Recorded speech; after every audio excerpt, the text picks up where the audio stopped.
as wrongly this gentleman was asserting, is this way of revisiting tragic moment in the past through literature, as opposed to historical research based on facts and figures. Is it a valid way of highlighting these moments and teaching about them and teaching people? Yeah, I think there's a number of elements to this issue. I mean, one we heard from our learned friend here is that there isn't really a hard distinction between fiction and history, because these were autobiographical to some extent stories. Yeah. So they're not just fictionalized from the wild imagination. They're based on reading, interviews, and so forth. Right? They're faction, as people sometimes call it. The other dimension is this: it's so important to try every different route to preserve memory, and to awaken and stimulate empathy, so that young people today not only know what happened, but have empathy with the victims. I mean, I've seen now, for example, with far-right nationalists in Germany, which is something I work on, but they don't deny the Holocaust. But they say, well, this doesn't really affect the broad arc of German history. German history is immune to this moment, and it doesn't have any consequences for us today. And when they speak like that, you can see that their empathy, if you like, is for their German grandparents, their Christian grandparents during the war, where instead of with their victims. Now, one of the achievements of German memory culture over the last 30, 40 years is that many Germans, not all, but many Germans have understood that they should be empathetic with the victims of their grandparents rather than with their grandparents. Now, that's quite rare for a nation state. The norm is that people empathize with their family stories and more generally with the nation, which is seen as kind of a big tribal family. Okay? And there are people, perhaps in this room, who have intense affective relationships to the national past and think of it in terms of honor, glory, and so forth. And if historians come along with these pesky facts and elicit empathy for the victims, which you've done so well in your introduction, this provokes in them emotional resistance, and they feel perhaps shame and anger that their glorious nation and its glorious history is being impugned. Okay. But the facts are the facts. But one needs more than that. One needs empathy. And literature is much better than history in allowing us to enter the interior lives of people. Okay. And so I think you need both. Thank you.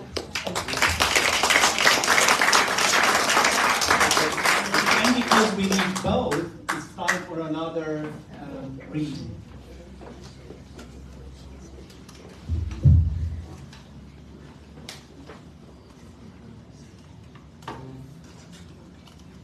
The Amber Button by Maruna Vlada.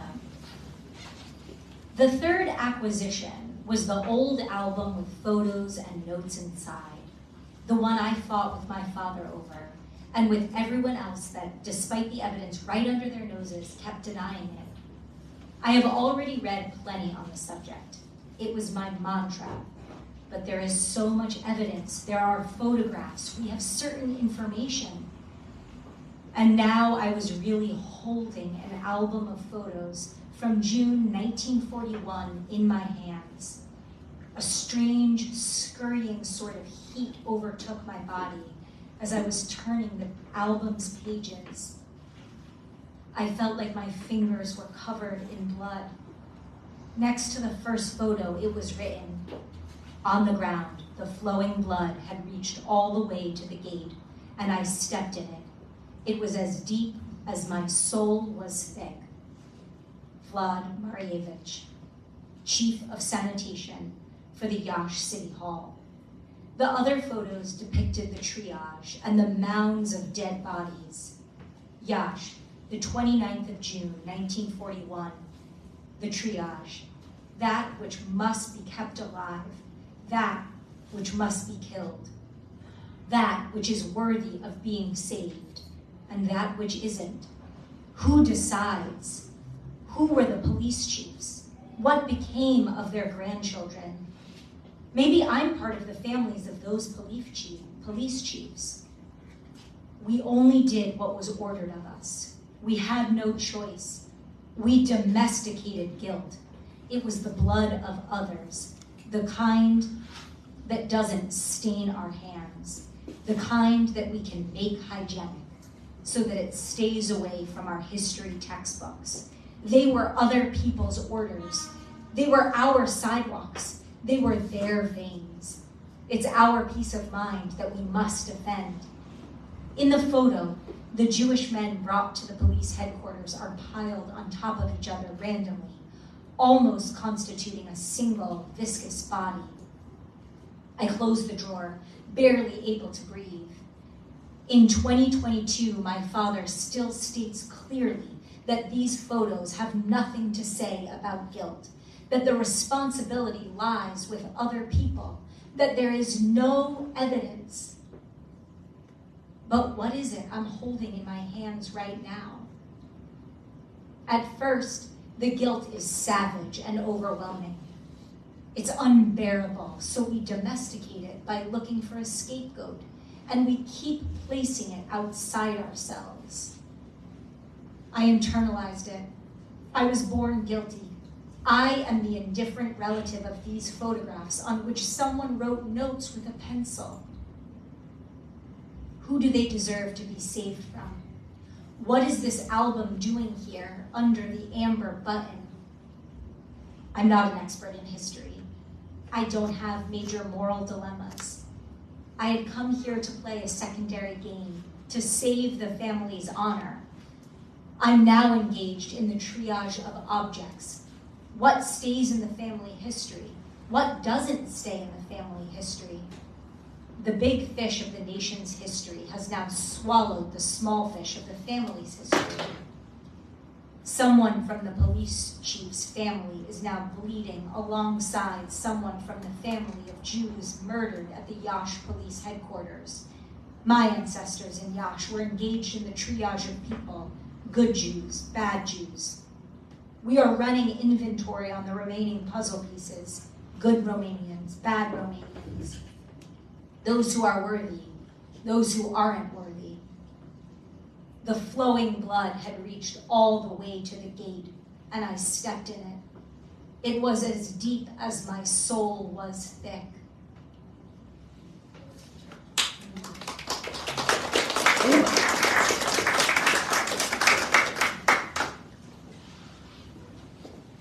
The Wooden Chest by Bogdan Koshak. When they reached the corner, the line took a right. The road descended under the giant linden trees with their branches almost touching above the middle. Their flowers had been crushed for weeks on end by souls and trams, leaving behind a faint, acrid aroma. From place to place, leaning against the steps of some shop, with their chins against their chest or their heads slouched back, or even sprawled out on the sidewalk, there were people, or whatever was left of them, in puddles of congealed blood, mired in the riverbeds of their lives. The mother kept trying to avert the little girl's gaze, but wherever she was turning her head, a new corpse appeared.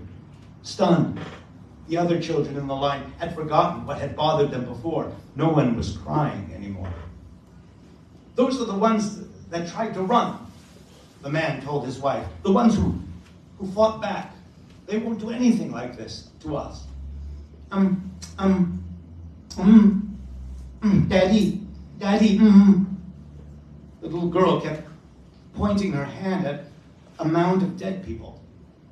They had been gunned down while standing and had fallen on top of each other. They're asleep. Many people are sleeping. They went out last night. It was too warm in their rooms, and they lay down on the ground. Remember how we slept on the floor one night? The little girl nodded, but kept looking back as though there was something else to see back there, something not even her father seemed to understand. They were people they knew, members of the same family. They had dined together. Oh, look, the tram is coming, he said, trying to keep his wits about him. Do you see it? Tee-tee! The little girl spun her body around, looking around for the tram. When she saw it, she lifted her arms and giggled. What sound does the tram make? Tee-tee, tee-tee, she said proudly. That's right. Yes, indeed. The man then glanced at his wife, who was walking, keeping her eyes on the sidewalk, with her shoulders slumped, and whispered to her yet again, "It will be all right. Listen to me. They'll let us leave. Leave her with me, please. Don't take her from me," she said. These were fugitives, said the man, pulling his arms back. Listen to me. They'll send us somewhere. He tried to sound as convincing as he could, but for that he would have needed to hold their daughter in his arms, to find support in his weight of her being. Otherwise his arms dangled uselessly on either side of his body. At the next crossroads, the line was ordered to stop. From up the hill, another line was descending, flanked on both sides by soldiers. They seemed to be 3 or 4 times as many, and as they were approaching, it was becoming clear that they were marching with their hands up. There was an occasional scream. The line was broken by a boulder thrown from a story window, but regrouped right away, as though all that had fallen was a sugar cube into a cup of tea.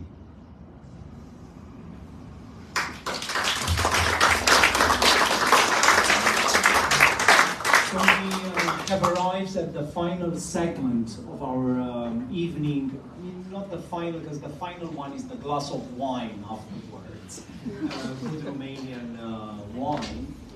But the final segment is also very troubling, I would say. And even though we pride ourselves here at the Romanian Cultural Institute for encouraging diversity, both on the stage and in the audience, I must say that we have a zero tolerance to Holocaust deniers and to anti-Semitism.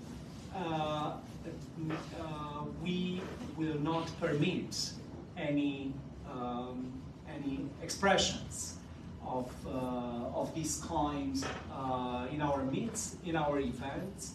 The rest, you know, we can talk about everything. I made this very short introduction because I want to open the floor to the audience. But before that, just a very quick answer about how concerned are you all about anti-Semitism today in Romania, in the United States, in the whole world. I start with you, Alina. Why?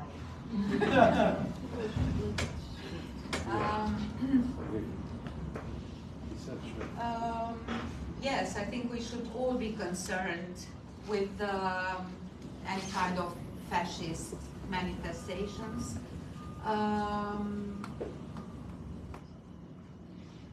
And there is no guarantee that they will end once that we are concerned with them. I don't really have an answer to this. Yes, the general situation is very worrisome.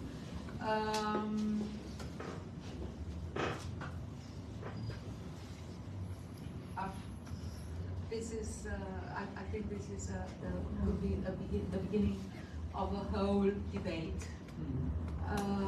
Which will leave for the next time, yes, I suppose. Yes, probably. Or you can have it during the glass of wine, you know, the members of the audience. Yeah. What do you think? What lessons should we draw from the Iași Pogrom, from a book like this, from the reception in against the tide of anti-Semitism that is sadly felt around us? Well, since we gathered in this evening in a room named after a great writer, Norman Maier, I would say a few words he said in an interview 2 years ago about when he was asked about anti-Semitism. And he answered like Not this. The Holocaust survivor. Yes, Norman Maier is a survivor of the deportations to Transnistria. Yes, he was 5 years old at the time. And he said like this, anti-Semitism is persistent, sometimes is masked and ready to explode, not only in Romania, but everywhere in the world. So this is, I agree with Norman Maier. And I think we should fight against all kind of hate, including anti-Semitism. I should say that these kind of publications are doing just that. Yes. Professor? No panel, only data? Yes, I'd like to endorse what my fellow panelists said. And I would ask, when I discuss these things with students, it's very easy to get caught up in isms, as anti-Semitism, Islamophobia, words like that seem kind of abstract. We want to bring these things down to time and place. Who are the anti-Semites, or the Islamophobes, or what have you, and what do they want? What are their arguments? Let's try to understand them and then confront them. Okay? I mean, academics, first we want to understand. That doesn't mean you excuse them, obviously, right? But what is it that they want? And then we can think, okay, so you want a society in which there aren't any different kind of people? You want just other people like you, whether it's Christian Romanians, Christian Germans, or what have you? Well, is that really tenable anymore? I mean, in Germany needs migrants in its economy. And then we can start to get much more concrete, rather than just saying, we all oppose anti-Semitism. Obviously, yes, right? But what does it mean in a particular time and a place? And you'll get different kinds of anti-Semites in different countries, depending on local circumstances. I want to talk, it's too much.